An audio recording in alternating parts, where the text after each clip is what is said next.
biharmasti.in।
Copy किताब लिहनी छाती में सहत के गल लाल कोई दिहला दांत से कहत के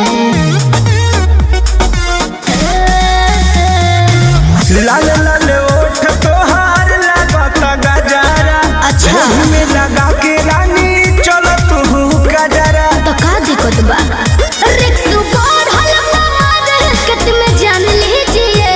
अरे बांध लो हो नीचे वाला में काला धागा बांध लीजिए। हो नीचे वाला में काला धागा बांध लीजिए।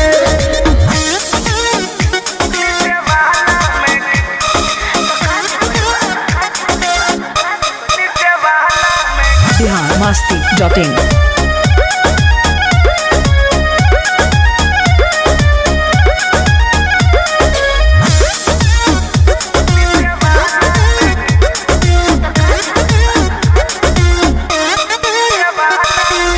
कृष्णा बेदर्दी पर मुद्र के भिलेली ऐसे अकेले रउआ रिक्स जन खेली हर बर्बाद हो जाए।